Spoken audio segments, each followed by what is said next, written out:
gotta get out of here so I can save our family from this poverty. I'm gonna put my whole world in your hands. I had to put my There is an urgent case. The patient is brought by Red Cross ambulance to one of the hospitals. in your hands. In your hands.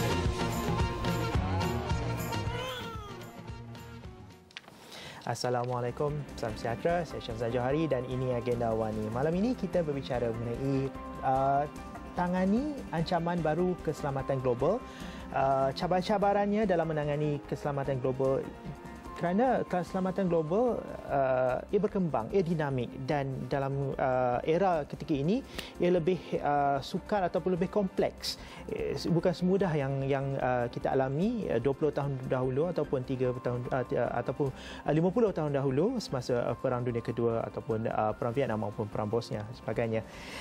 Dan bagi berbicara mengenai isu ini pada hari ini, izinkan saya berbahasa Inggeris. I would like to welcome Jeremy England, Head of Regional Delegation, International Committee of the Red Cross, ICRC. Welcome to the studio. Thank you very much. Thank you for letting me join. Jeremy, now, new global security development, new threats, the IS, the threat is phenomenal. I've never think about how they had morphed into such a complex militant group. So how do you tackle these kind of issues? Well, first, I think it's interesting to see that globally we've never been in a period where we've progressed so much in terms of many different development indicators around the world. We've reduced hunger by a certain percentage. We've increased education, less child mortality, less maternal mortality, incredible growth in many economies around the world. And at the same time, we see more tensions and more conflicts than we've seen any time in the last several decades. And it's difficult to work out why sometimes when you compare those two things. But I think what we're seeing is partly that this global realignment of superpowers and interests raises a lot of questions at the local regional level as to who is really in control and whether a number of historical issues can be resolved. Secondly, I think populations are seeing globally much more information than ever before, and they're able to select within that information, the information they want and the information they don't want. So that's all because of the internet. On the internet and through global media and the rest, and so people are very aware of how they're doing and how they're not doing in comparison to others. So with this story of global growth, we also have increased levels of global inequalities and increased conflicts over resources, over identities, resolving historical issues and so on. And I think what we're seeing is an increase in a sense of exclusion, even though one part of a community or another is developing strongly, others feel left out in one way or another. So a combination of historical grievances, perceptions of inequality, and space now where, in fact, it's not entirely clear who's in control. So people are taking the opportunity to assert themselves. Adapting to these new challenges is challenges are for you and ICRC. Absolutely, and we're not really a global security player, we're a humanitarian player trying to respond in this environment. So what we're seeing because of this environment is, first, much increased conflict around the world, longer duration of conflict, conflict in urban areas more and more. We're also seeing higher levels of displacement, so either internally displaced people or refugees, approaching 60 million now globally, which is the highest level since World War II. So what we're first and foremost facing, and we feel this very deeply, is a huge pressure to respond more. There are more people in need in more countries than we've had to face almost at any other time in our history, except the world wars. So that's meant for us, first and foremost, pressure to grow.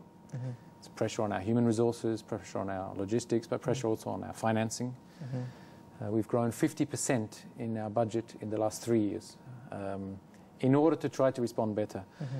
But the bigger challenges are how do you respond in environments which are becoming more and more polarized, more and more radicalized. It seems sometimes that People are no longer accepting the limits to violence that should be in place.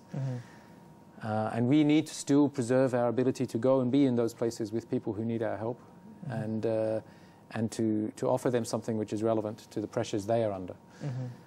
So the biggest challenge for us is about trust. We need the populations who we try to serve, but also the people who have authority in those populations, or those conducting conflict, those who are projecting violence. They also need to trust what we're doing and who we are in those locations. Non-partisan or at least bipartisan in conflict areas such as Syria is something that is very, very difficult to do, because number one, there's no like legal or working or functioning government in that particular area of conflict.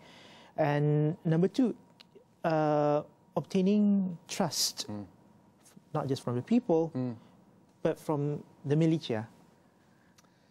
It's a very complex environment, and it's a very complex task to work in this environment without creating more misunderstandings. So the first thing that we focus on very much is dialogue with all of the different factions which are on the ground. Of course, the government is first and foremost the people we speak to when we operate in any country, but then of course anybody else who controls territory or has an influence on the situation. So first and foremost, we have to work out who is who, do some mapping, engage with those people, and have a regular dialogue with them so that they can ask the questions they need to ask, and they can be convinced of what we are doing and what we are not doing. The most important thing for us in the Red Cross is for people to understand we are not coming into their country or their culture or their conflict with an agenda. We are not there to support one side or another side. We don't take any sides in a conflict. We're not even there to do public advocacy or public advice about how to solve the conflict. We're there to accompany people and look after people while the politicians do their job to solve the issue. To solve the issue. Our problem is there are not so many peacemakers in the world at the moment, politicians who have the authority and who are recognized by everybody as being able to negotiate solutions. And that's probably one of the biggest challenges the world is facing at the moment. So let us be clear. For those who might not know, the role of ICRC or the International Red Cross is an international body based in Geneva. What they do is basically to give out humanitarian aids, in conflict zones. And now we have to take our first short break, and when we come back, we'll talk about where are the most what we call notorious conflict zones, and which I was told before that ICRC had increased or enhanced their budget threefold. Yes. Yeah, and then it's a 50% increase in the last 3 years.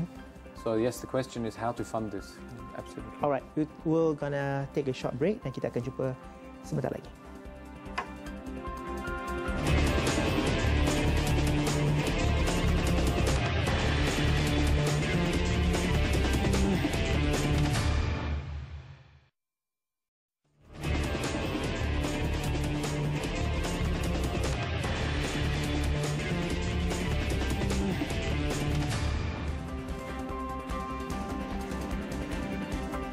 Bertemu lagi dalam agenda AWANI, kita masih lagi berbincang mengenai cabaran baru dalam menangani keselamatan global. Dan kalau sebentar tadi dalam bahagian pertama kita ada bincang mengenai dunia ketika ini berdepan dengan konflik atau krisis, di mana kalau digabungkan kesemua konflik ini dan juga akibatnya seperti masyarakat yang harus berpindah keluar dan sebagainya, ia merupakan tahap yang mana terburuk sejak Perang Dunia Kedua.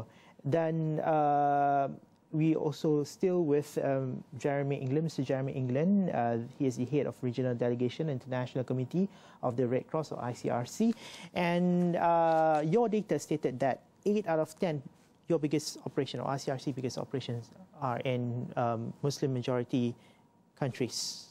Yes, unfortunately that's true at the moment. There are other big operations in the world also in Africa and in Latin America, but it's true that, and it's sad to observe this at this Ramadan period, that there are so many of our Muslim colleagues, our Muslim staff around the world working day and night due to ongoing conflict during this month. So, I mean, we can just to give examples, we can talk about Afghanistan or Iraq, Syria, Israel and the occupied territories, Yemen, Somalia, Sudan. So there are many countries where at least part of the population is of Muslim heritage and is suffering greatly through this ongoing conflict. Do they have, I mean, your colleagues are there in Yeah. all the 8 countries. What kind of similarities you find in these conflicts? Between the different countries? Yeah. Since they have the same background? Yeah, I don't want to over-exaggerate the religious component to any of these conflicts. I think in many cases it's the wider issues that are at play in terms of information, identity, politics, resources, and also regional politics. I think some of those conflicts that we're witnessing are rapidly becoming proxy conflicts. All right, yes. Regional arguments over who has the most influence in the region. You don't have to mention any countries, I have no need to mention countries, and then also I think, as I said before, a lack of credible peacemakers who are respected by all sides and able to bring a solution to some of these conflicts. So what we see is commonalities in all these countries is an environment where the populations are overrun by multiple pressures from multiple directions. Perhaps difficult climatic environment, difficult economic environment due to many of the marketplaces they're used to working through facing conflict and instability. Political competitions overlaid with, yes, sometimes religious messages and sometimes identity messages, which are aggravating those conflicts. Now, operating in this kind of situation or these kind of countries, what are the kind of hurdles that you face? Well, many hurdles. I guess the first one is that people need to be convinced what you're doing in their country, what agenda you come with. So our identity, as we carry a red cross, can be confusing for a good number of people. The emblem, the Red Cross emblem, was first taken on as the reverse of the Swiss flag. The Swiss flag is a white cross on a red background. As we were founded in Switzerland, it was suggested in the very first conference of the Red Cross that we would adopt the emblem of the Swiss flag, but reversed in honor of the Swiss hosting this initiative. But of course, for many people, it means a religious signal. That was not the intention, but that is the first thing we have to explain, is that we don't have a religious identity or agenda. And indeed, many thousands of our staff come from many different religions. Some have no particular religion. Their common commitment is that they wish to serve and protect their fellow human beings at times of conflict. So basically, in conflict areas, for instance, Syria, what do you do basically? You set up hospitals. Yes. What kind of humanitarian aid? Can you elaborate that? Absolutely. So right now we are providing safe water supply for more than 12 million people in Syria. So that's working with the national infrastructure, the water treatment plants, water distribution, making sure these systems stay en route for the people. We're trying to provide, we do provide large amounts of medical assistance through the existing medical infrastructure, but also our own medical teams. We're looking at providing food and shelter, both for, there's approximately 10 million people who are having access to our services in the first 4 months of this year, both inside Syria and in the neighboring countries, because refugees, different already refugees. 3 million people have left Syria because of the conflict. And you mentioned earlier your budget's ballooned due to the increased conflicts all around the world. How do you deal with that? We have to explain why, and we have to go to those who are willing to support us, our different donors around the world, many countries who have been supporting us, as well as our partners in the Red Cross and Red Crescent movement and the general public. We have to explain what we're doing and why we are needing this increase. And I think the one thing that helps those who support us both understand and continue to support, even as we ask for more, is that we're one of the few agencies that stays present on the ground. And it's also one of the elements that brings more trust and understanding and effectiveness in our operations, is that we focus on being present on the ground together with the National Red Cross or the National Red Crescent in each country, working with the local hospitals, the local universities, the local military forces, the local government agencies, to find solutions. So we're not working by remote control. We're not providing funds from a great distance and hoping it works out. we're on the ground every day, monitoring what can be done, checking that the resources we bring are well utilized. So I think what people who support our operations want to see is that we are close to the issue, able to deliver, and able to check that our delivery is not misused. Right. So these are the things we emphasize. Do you accept donation from the public? Absolutely, yes. I mean, people can go, actually just for their interest, people might want to go to our website, icrc.org, just to see the stories from the different countries that are there, and that might be interesting for them. But if they find one story that is more interesting to them, they can certainly donate directly through the website. But they can also look at supporting their own national Malaysia Red Cross? Red Cross or Red Crescent, and here in Malaysia it's a Red Crescent. So they can also look at the ways that they can be involved both nationally and internationally. All right, we have to take another short break, and when we come back, I would like to ask you, since that your operation is pretty much significant in conflict areas, but why are you still operating from Malaysia? The relevance of you, I mean ICRC, to be in Malaysia. We're gonna take a short break and we'll come back and talk about that. Jumpa lagi.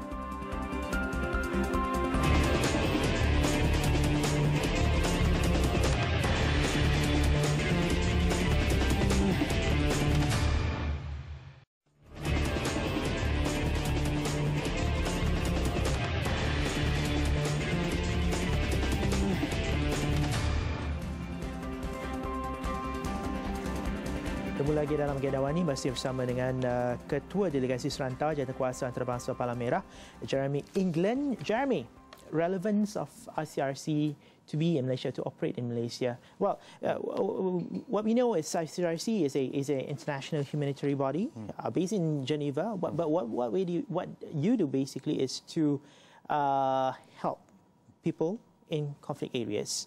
So you're big in all conflict areas such as Syria and now Yemen, I guess, yes. Absolutely. And so on and so forth. But why would you still need to be an open office, or have an office in Malaysia? And how do you operate? And what do you do here in Malaysia? Very good question. One thing people may be interested to know that obviously we need an office in most places in the world to liaise with governments all around the world. And for the Yemen conflict, of course, there were Malaysian citizens caught up on the ground in that and needing evacuation. So by being here, we were able to interact regularly with the Malaysian authorities, and again in Yemen and in Geneva, and we managed to help facilitate also the evacuation of some Malaysian students from Yemen. And so one reason we have offices everywhere is simply to be in contact with all of the governments who have interests that may actually overlap in conflict zones. The Malaysian Armed Forces deploys regularly as part of UN peacekeeping. They were members of the coalition in Afghanistan. They are monitoring the peace agreements in southern Philippines. So, of course, Malaysian NGOs are also deploying internationally into conflict zones. So one part of what we do everywhere in the world is try to remind different organizations of their responsibilities when they go overseas. But the other part, which is maybe more interesting, people may not realize, ICRC has been based in Asia for nearly 100 years. Yes. Since the First World War, I think in Myanmar, or Burma at that time. 3 reasons why in Malaysia. First, we provide support from here for the big operations in the Asia Pacific. So in Myanmar and the Philippines, Papua New Guinea, there are still indeed some instabilities and some need for support in those places, either in terms of medical assistance, water and sanitation, or responses to conflict in the border areas in Myanmar or in the southern Philippines and so on. So first is still to continue supporting those operations where they are needed in the region. Second, I think there's a number of new humanitarian issues rapidly emerging. We all noticed the crisis on migration issues. Migration's not a new story, but it continues to raise its head, and the need to find collaborative solutions around the region is maintained. There are new security threats like cyber warfare or the possibilities of misunderstandings in the maritime disputes and so on. So we need to be positioned in order to address these new things that are coming up. But maybe the most important thing is we feel as an institution very strongly that we should engage more with the new global leadership that is coming out of East Asia. East Asian nations have more capacity, more influence, more ambition than ever before. They have a voice in global platforms. They have a responsibility and I think an interest to influence how the global architecture will work in the future in resolving these issues. So we want to be understood and partnering with these countries as they take their place globally to influence these issues. But also I think of Asian youth, more educated, more mobile, more ambitious than ever before, with a lot of interests that also go beyond their own countries, to be engaged with these people and to share what we know and learn from them what they're interested in is important for us. I think the last thing is, from time to time, there are issues also here in Malaysia that the Malaysian government is addressing, and there's times when our experience internationally can be of use to them. So we offer our experience, and where we are in no way pretending that there is any conflict ongoing in Malaysia, but we have certain experience and expertise that may be of use to Malaysia in the issues that it is managing here.